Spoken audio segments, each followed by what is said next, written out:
쉽죠.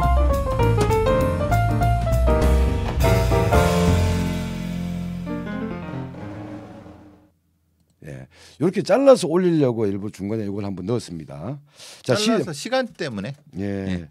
시사적인 거리가 많죠. 할 거리가. 뭐 제일 땡기는 게 뭐세요? 뭐 지금 지난번 방송에서 한번 얘기했던 서해 공무원 그 피격 사건에 대한 월북 관련 논란들이 계속 진행되고 있잖아요. 지금 SI가 보니까 스페셜 인텔리전스, SI 그 뭐 특별 정보, 특수 정보에 대한 공개 여부, 대통령 기록물 관리에 대한 어떤 공개 문제 이런 문제로 지금 이어져 가고 있고, 또 나아가서는 탈북한 탈북한 사람을 다시 북송한 문제에 대한 조사까지도 가겠다. 이것도 약간 이제 휘발성이 있는 주제여 가지고 요거 이런 것도 좀 한번 짚어야 되는데 요거는 한번 좀 봅시다. 그리고 행안부에서 드디어 오늘 경찰 제도 개선 자문위원회에서 권고안을 발표했죠. 예. 요것도 휘발성이 좀 있죠. 그렇죠. 아무래도. 경찰들이 지금 뭐 피켓팅에 또 뭐 집단 성명에 뭐 나오고 있는 과정이니까 지금 이 방송되는 현재 경찰청에서는 지휘부 회의 중이에요. 예. 경찰청장을 중심으로 해서. 예. 어떻게 될 것 같아요? 아니 근데 뭐 경찰들이 뭐 이렇게 저기 그 고급 위에 있는 고급 경찰들은 그냥 대세에 따를 거고 이제 하위직들 직장협의회에서 반발이 심하겠죠. 아니 거기서 왜 반발이 심해? 네? 그러면 자기 처우에 뭔가 문제가 생겨요? 뭐 아무래도 이게 대충 한 경위 경감급 팀장급들이 대체적으로 결재하는 라인, 수사에서 결재하는 라인이면은 대체적으로 그때 이제 사실 수사권이 검사에서 이쪽 경찰로 넘어올 때 결재 라인이 보통 팀장 과장급으로 넘어오거든요. 그러니까 그 부분이 조금 많이 혼동될 수 있죠. 그 지금 뭐 가장 핫한 게 어쨌든 행안부 내에 경찰국 설치 문제. 그렇죠. 예, 이게 가장 핫한 거 아니에요? 한 거죠. 즉 경찰국 설치, 그건 뭐 다 연결되는 거죠. 경찰국이라는 게 이제 어쨌든 인사 관련된 부분을 다루겠다고 하는 거니까 경찰 인사를. 그러니까 이제 그러면 지금 있는 그 인사 제도는 어떻게 하느냐? 경찰 자체적으로 운영하기는 인사 제도는 그러면 다 그냥 아무것도 아니냐? 이런 문제가 되는 거죠. 예. 아니 그래서 요거는 한번 토요일 날 한번 우리 네. 좀 반응들을 보면서 했으면 좋겠는 게 그렇죠. 지금 화두가 경찰의 독립성, 중립성을 둘러싸고 훼손이다 아니다 나오잖아요. 그렇죠. 근데 그 법무부 내에서도 검찰국이 있는데 행안부 내에 경찰국이 없는데 있으면 왜 안 되는 거냐. 그다음에 경찰의 독립성, 중립성이라는 문제와 경찰의 독립성, 중립성은 어떻게 닮았으며 또 어떻게 다른 건가. 그렇죠. 더 나아가게 되면 야 그러면 군대도 뭔가 독립성이 필요한 건가라는 이야기까지 나올 수 있을 것 같아요. 논리적으로는. 그래서 왜냐하면 이야기는 지나가다 하게 되면 군대의 독립성이라는 문제가 진짜 역사적으로 있었어요. 그게 어디서 있냐면 그게 일본의 쇼와 시대라고 하죠. 일본의 군국주의로 폭주했던 시대가 뭐냐면 일본이라고 하는 그 당시 그 일본의 뭐 육군, 뭐 관동군 이런 애들이 일본 내각의 통제를 받지 않고 대본령 통수권이라고 해서 우리는 천황의 통수권 그렇죠. 하에 있다. 그래서 대본령. 내각의 지휘 통제를 받지 않는다. 이러면서 이게 분리되기 시작하면서 이 폭주가 시작되는 거거든. 그렇죠. 그러면서 달려갔던 그 선례도 있기 때문에 그런 것도 한번 다뤄보면 재밌을 것 같아가지고. 예. 사실 뭐 북한의 시스템도 비슷하죠. 내각과 당은 분리돼 있잖아요. 그렇죠. 내각은 아니, 어떻게? 그거는 당 우위의 시스템이니까. 그럼 일본의 그것은 군부 우위로 만들려고 했던 거죠. 군부가 내각의 통제를 벗어나면서 그렇죠. 네. 얘들이 폭주하고 오히려 내각이 빨려고 그렇게 되었던 거죠. 태평양 전쟁이 발생하게 되는 그런 이유도 그런 거고. 그래서 심지어 우리가 경찰의 독립 문제도 화두지만 군대의 독립은 얘기하지 않거든. 그렇죠. 근데 군대의 독립이라는 게 뭘 의미하는지 아니까. 그렇죠. 우리는 군부 독재 시대를 겪었고. 그런데 하여튼 이런 비교를 한번 해야 되는데 오늘 하지 맙시다. 네. 오늘은 또 해야 될 거리가 좀 빡센 게 좀 두 개가 있으니까 해보세요. 먼저 얘기하고 싶은 게 그 지난번에 우리 한번 짚다가 넘어간 인혁당, 그 과거 박정희 정권의 사법살인에 의해서 인혁당 인민혁명당 사건 또는 인민혁명당 재건의 사건으로 사람들이 잡혔다가 그 심지어는 1975년 4월 9일 날은 8명이 대법원 확정 판결 받자마자 그 다음 날 바로 사형 집행되었던 그렇죠. 그 사건. 사법살인. 그게 2008년인가의 재심을 통해서 무죄가 판결 났잖아요. 그렇죠. 그러니까 무죄가 판결 났으면 그 어쨌든 당연히 이게 무죄로 사람 목숨까지 죽였고 뭐 짧게는 몇 년, 길게는 10여 년 이상 감옥살이한 사람들에 대한 배상을 해줘야 돼요. 형사보상을 해야죠. 예, 근데 이 배상금이 문제가 된 거냐? 그렇죠. 이 배상금에 대해서 그게 1975년 건이고 예를 들면 이게 무죄 판결 난 게 2008년이에요. 그럼 33년이 지난 거야. 그렇죠. 33년이 지났기 때문에 이 사건에 대한 배상과 이 배상을 언제부터 할 것이냐? 언제부터 할 것인가 때문에 이게 제법 액수가 컸어요. 예. 컸는데 대법원에서 너무 많이 배상했다. 과다 배상금이다. 해서 기준을 바꿔서 그 전에 받아갔던 배상금 중을 토해내라. 라고 한 거죠. 그래서 그 문제가 있었는데 이게 논란이 많았어요. 왜냐하면 30 몇 년 동안 빨갱이 자식 이렇게 빨갱이 가족으로 핍박을 받다가 여러 사람이 도움을 받아서 근근히 생계를 이어왔는데 어쨌든 무죄로 판결받고 배상을 받으니까 그 돈을 가지고 도와준 사람도 갚기도 하고 그 희생자들을 위한 무슨 기금에도 좀 돈을 내고 그 다음에 이제 또 자기 생활도 하고 이렇게 돈을 다 써버렸어.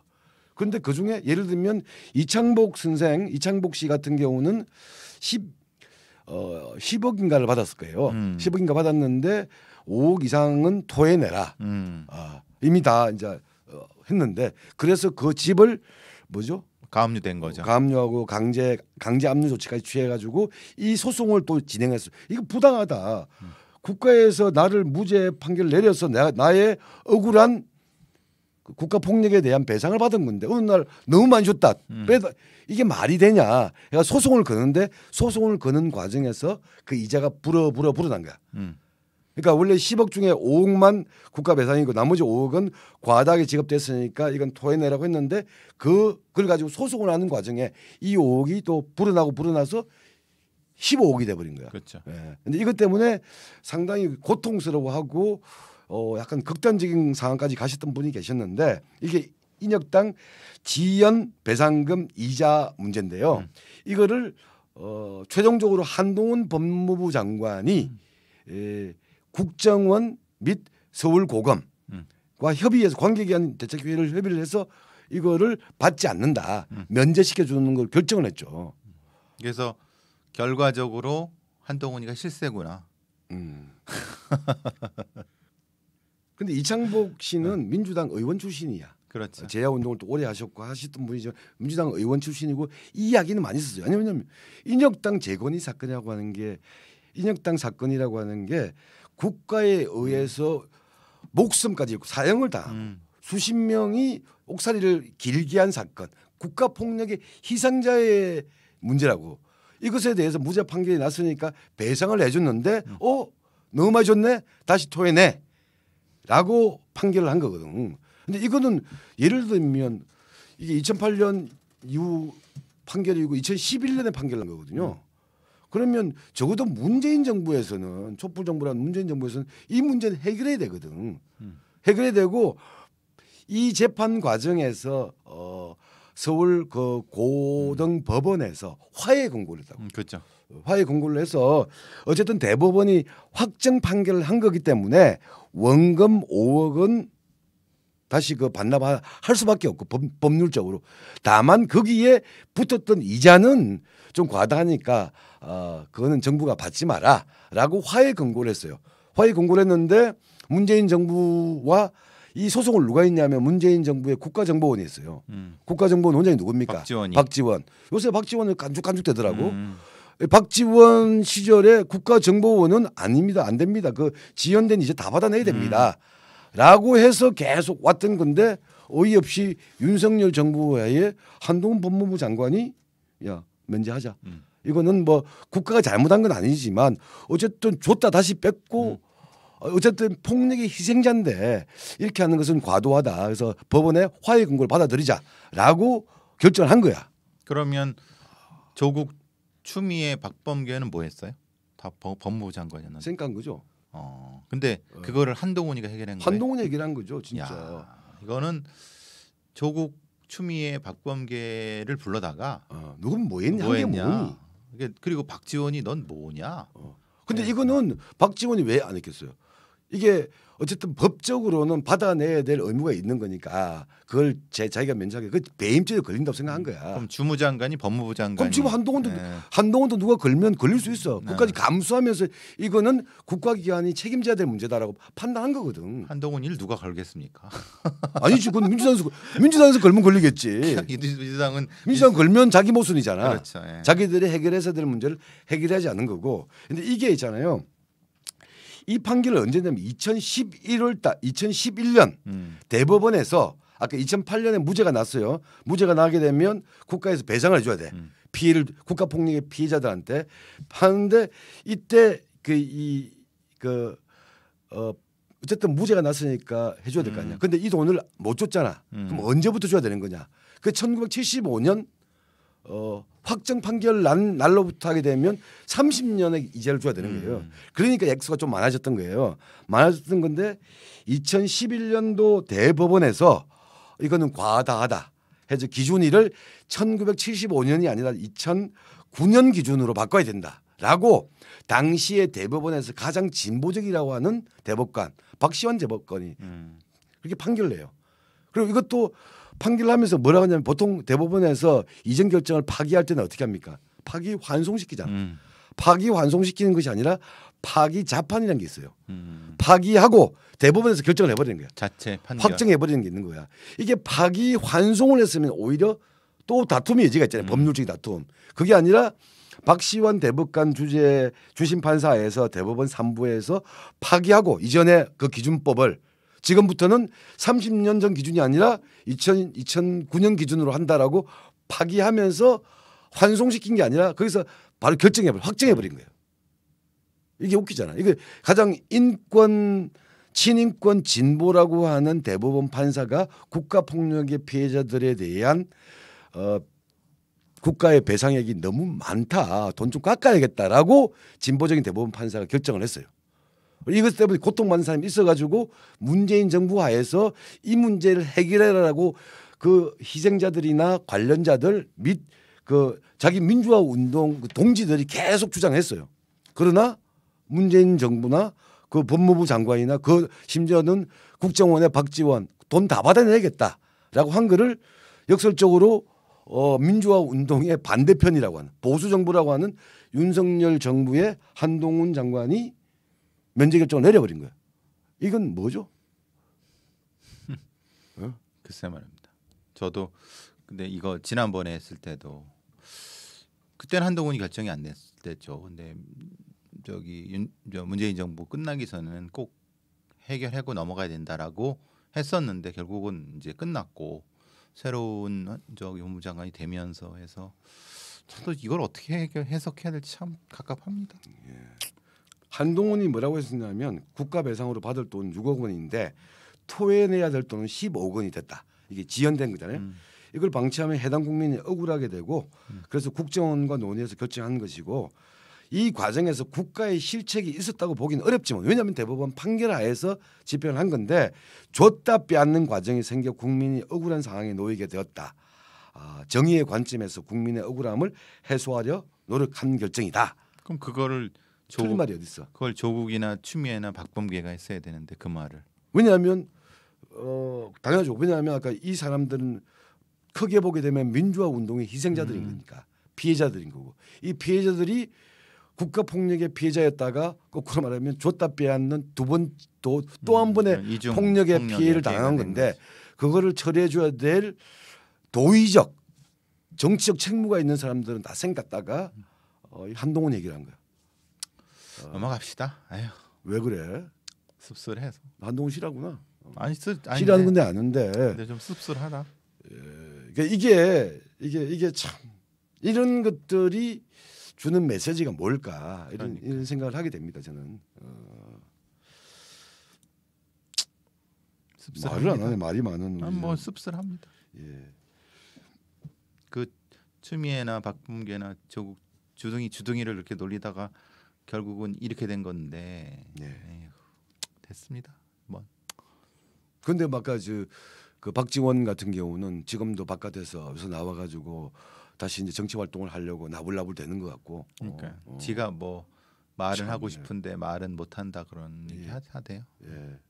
뭐 이게 약간 이게 아이러니하고 역설적이라는 거죠. 이런 문제를 해결해야 될 당연히 해결할 거라고 생각했던 문재인 정부에서 해결하지 못하고 여기서 그냥 해결해 버리니까 이건 어쩔 수 없이 칭찬해야 돼요. 근데 또 어떤 놈들은 좀 보니까 대부분의 사람들이 씁쓸하다고 하면서 그것도 한동훈 결정 잘했다 다 얘기를 해. 어떤 사람들은 뭐냐면 협의 다 한 거를 도장을 한동훈 찍었을 뿐이다라고 나오는데 진짜 이건 찌질하더라고. 아이 그건 진짜 그렇게 말하는 사람은 그건 너무 양심이 없는 거지. 그러니까 아니 그 도장만 찍을 걸 왜 안 찍었어 그러면 그러니까. 정권 끝날 전에 너 찍고 가면 되지. 자, 두 번째 얘기는요.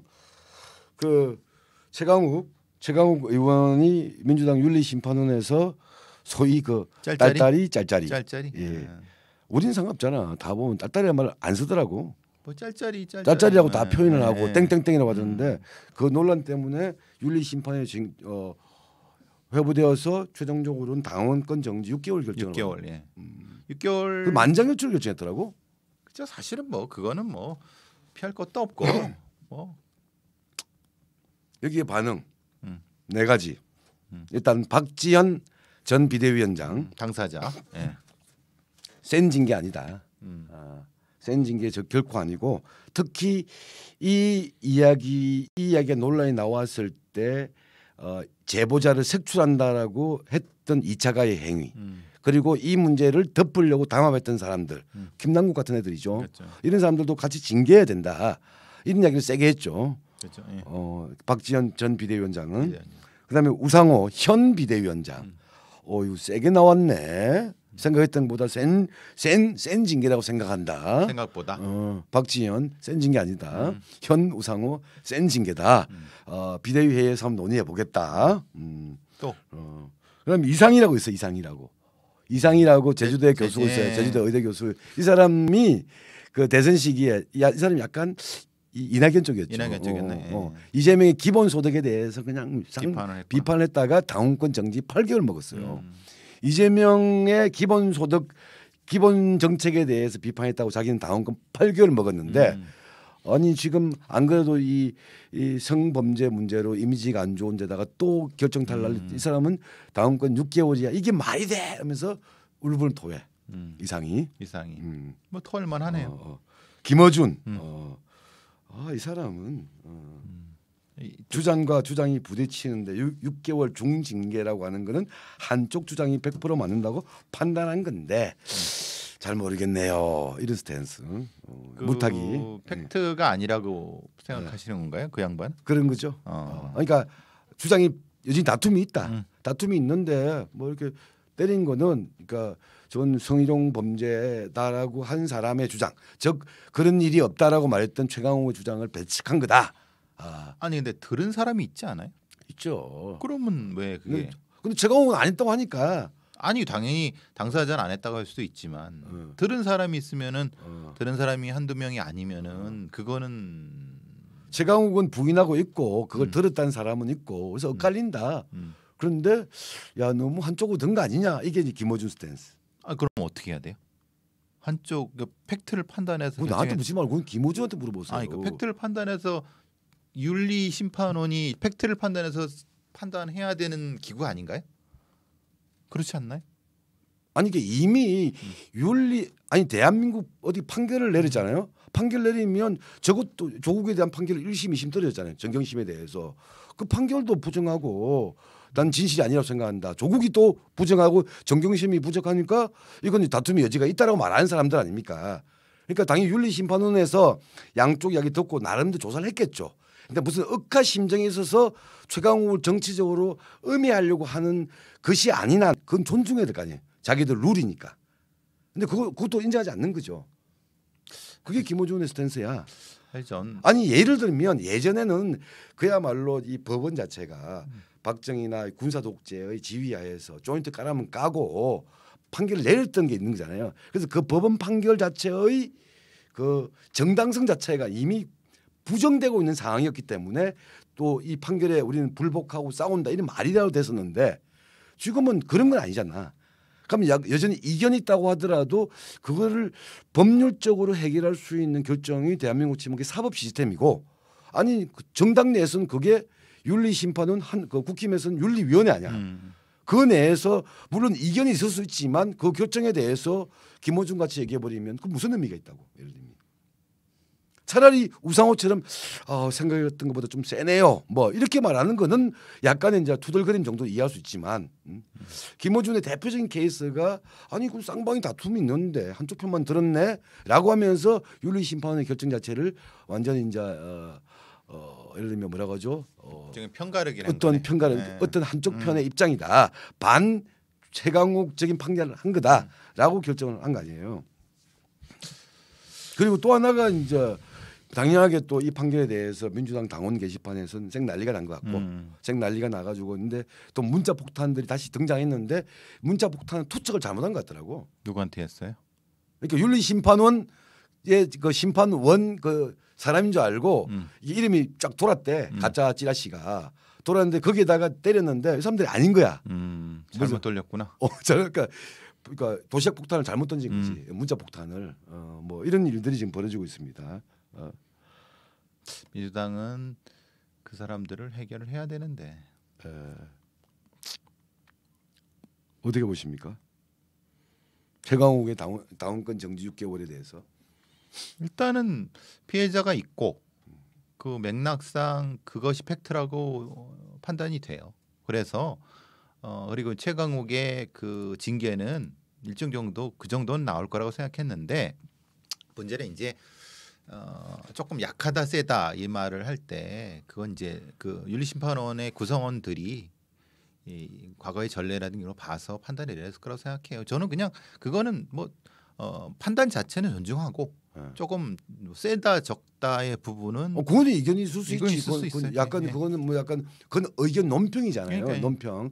뭐 우리가 보통 뭐 아동학대라든가 중범죄에 대해서 법원이 판결 내리면 너무 과하다, 너무 이거는 맞아요. 너무 좀 봐주기다 이런 판결을 비판할 수 있잖아요. 그렇죠. 그런데 적어도 윤리심판원이라고 하는 민주당 내의 사법기관이잖아요. 사법기관에서 사건을 조사하고 당사자 의견을 듣고 여러 가지 상황을 듣고 판단을 한 거고 판단에 따른 양형을 한 거잖아요. 그런데 판단 자체에 대해서도 쌍방이 다툼이 있다. 다툼이 있으니까 윤리심판원에서 조사 판단하는 거 아니야. 그렇죠. 네가 하는 게 아니고 김어준 네가 결정하는 게 아니고. 그래서 다만 그래서 양형이 어떨 때는 뭐 당원권 정지 뭐 몇 개월 6개월 또는 뭐 경고 이건 양형은 또 그렇죠. 의견 차이가 있을 수 있는 거잖아요. 그렇죠. 근데 만장일치라는 말은 적어도 팩트에서는, 조사에 대해서 팩트가 맞다라고 판결한 거 아니에요. 판단한 거지. 근데 그거를 가지고 아까 저는 뭐 우상호가 얘기하는 너무 세게 나왔다라는 말도 참 그 새천년 그 NH 새천년 그 가라오케 출신에서 그런지 왜 또 그래? 왜 우상호를? 아니 그런 것도 웃기는데 김어준 같은 자들 아니 우상호는 그렇게 얘기할 수 있다. 왜냐하면 지가 이제 지금 비대위원장이니까 좀 양쪽의 눈치를 봤을 수 있으니까 그렇게 얘기할 수 있다고 봐요. 저는. 그렇죠. 근데 이제 우상호 생각하면 떠오르는 거지. 그러니까 떠오르는데 근데 이제 근데 이 모든 거를 이제 일종의 편가르기 시각으로 보면은 안 된다. 김어준 씨의 그 지금의 태도는 이건 민주당을 망치고 있는 것 같다는 생각이 들어요. 아니 이게 딱 이것만 나타나는 게 아니잖아요. 아까 그 대한민국의 법원 판결에 대해서 법원 판결에 대해 저도 얘기 있어요. 김명수 대법관 자체 그 대법원장 같은 경우는 약간 편향된 사람이라고 저는 생각해요. 친민주당으로 기울어진 사람. 그럼에도 불구하고 김명수 대법원장을 비롯한 대한민국의 사법 시스템은 적어도 군사 독재 시절만큼 정권에 의해서 조인트 까라면 조인트 까고 하는 그런 예를 들면 하청 판결하는 데는 아니다. 약간의 뭐 이견이 있을 수 있지만 근데 그 법원의 판결을 존중하는 게 대한민국 법치주의의 기본이라고 생각하는 건데 그것도 인정하지 않는 사람들 아니냐. 특히 조국 정경심 사건에서는 근데 그런 게 여기 와서 또 들은 거예요. 자기 편에 대해서 뭔가 약간의 조금 뭐 세게 때리면 세게 비판하게 되면 그게 정치인들의 의견 대 의견이 아니라 사법적 기구의 결정이라고 하더라도 스크래치를 내고 믿지 않더라. 김어준이 그러니까 문자폭탄이 다시 부활하는 거고. 네. 그게 이제 팬덤 정치의 폐해죠. 예, 그렇죠. 합리적인 어떤 팩트 확인이나 논리적 접근이 차단되고 그냥 적과 남아 있을 뿐인 그런 거잖아요. 예. 그래서 이 문제가 그냥 뭐 모르죠. 또 이게 항소할 수 있죠. 7일 안에 항소할 수 있으면 또 뭐 그건 또 다 그건 최강욱의 권리니까. 그렇죠. 그건 뭐 최강욱의 권리니까 다툼의 여지가 있는데 적어도 항소를 하지 않는다고 한다면 이것에 대한 코멘트를 하고 내가 갑자기 사과해야 된다고 보는데 아마 안 하지 않을까. 아니 뭐 팩트를 인정하지 않았다고 하면 안 하겠죠. 이게 또 이제 재밌는 게 내일이죠. 이준석 윤리위원회 있나요? 국힘 그러니까 윤리위원회 결정이 내일 나오기 때문에 이준석도 비슷한 것 같은데요. 왜냐하면 윤리위원회가 수사권이 없는데 어떻게 나를 판단할 수 이렇게 얘기하는 것 같던데. 그다음 봐야죠. 그러니까 내일 그것도 내일 결정이 나오면 우리 토요일 날 또 한번 이야기를 또 해야겠죠. 아니 근데 이준석 그 사람도 웃긴 게 그 뭐 소위 말하면 성상납이 아니라 증거를 인멸 교사를 한 거는 나왔잖아요. 팩트로. 김철근. 아니 그러니까 이 성상납은 논쟁이 될 수도 있어. 근데 이 7억 5천은 나왔잖아. 그럼 여기에 대해서는 책임을 져야 되는 거 아니에요? 그렇잖아요. 근데 그래서 여기까지도 부정하는 건가? 그런 생각이 들어요. 이거는 뭐 성상납이 아니다. 그건 거기서 뭐 수사 뭐 이렇게. 근데 그건 이미 형사 사건으로 가 있는 거 아니야? 그러니까 가고. 근데 이거는 7억 5천은 영수증이 있는 거 아니에요? 그건 나도 모르지. 그건 내가 거기 그러니까 그래서 이건 성상납 자체가 아니라 성상납 무마와 관련되어 있는 그거잖아요. 그러니까 뭐 품위 위반이라든가 이런 문제이기 그거잖아요. 그러니까 좀 그래서 포지션이 애매하더라고요. 그래서 이것도 내일 결정이 나오게 되면 그럼 같이 해서 토요일 날 얘기하시죠. 그러니까 이 최강욱 건은 이거 뭐 증기 똑같다고 볼 수는 없지만 어쨌든 그 당의 중견인들이 그 당의 징계위원회, 징계기구에서 결정을 받는 거잖아요. 이 결정을 받는 것에 후폭풍 일단 그런 짓은 안 하겠지. 내가 볼 때는 만약에 이준석이 중징계를 받는다. 이러면 얘는 실력 행사를 하겠지. 예를 들면 그러니까 자기한테 부여된 권한을 가지고 실력 행사를 할 수 있다는 말 해요. 예를 들면 그 윤리위원회인가 윤리 무슨 기구 있잖아요. 그거를 직권으로 해소시켜 버린다거나 이런 이야기들이 나오고 기구 구성원을 해소시키는구나. 다시 재구성한다거나 해촉하거나 뭐 이런 거. 뭐 그럴 수 있다라는 썰도 나오고. 그건 대표니까 그럴 수. 나가서 뭐 탈당해서 신당한 썰인데 이건 실력 행사의 영역인 거고 여기는 아까 말했잖아요. 문자 폭탄이 움직이는 거고. 이게 약간 시스템이 다른 것 같아. 그렇지. 여기서는 아까 그 문자 폭탄과 같은 팬덤들이 쭉 끌어오는 것 같고 여기는 이준석이 진짜 어떤 예상했던 것을 뛰어넘는 어떤 정치적 행위를 할 수 있으니까 만약 자기한테 불리한 결정이 나오면 그러니까 그거는 내일 정도 나오고 나면 토요일 날 한 번 더 다뤄보는 것으로 하겠습니다. 자, 민주당이든 정의당이든 또 왜 정의당까지 나와? 정치가 복원됐으면 좋겠어요. 그러니까 팬덤이 아니라 정치가 복원됐으면 좋겠어요. 정치를 해야 정치인이 정치를 해야지. 정치를 안 하고 다른 짓 하는 줄 그러니까. 또 우리 이런 이야기가 또 아주 불편한 사람이 또 한 번 저주 퍼붓고 나갔네. 그건 본인의 권리시니까. 그러니까 그건 뭐. 자, 오늘은 이 정도로 하고요. 토요일 날 또 아까 얘기했던 뭐 행안부의 경찰국 권고를 둘러싼 경찰들의 반발들 그리고 이준석 그리고 새 공무원 피격 사건 발표 번복에 대한 또 국가들 이런 것들이 또 이어질 수 있을 것 같고요. 좀 얘기 좀 더 해보시죠. 그리고 뭐 누리호 관련된 게 더 나오는 게 있거나 우리가 함께 나눴으면 하는 부분이 있다고 한다면 그것도 한번 짚는 것으로 하겠습니다. 오늘은 이 정도로 마무리를 하겠습니다. 토요일 날 뵙겠습니다. 10,000명 구독 부탁드려요. 10,000명으로 가는 길에 꼭 함께해 주시기 바랍니다.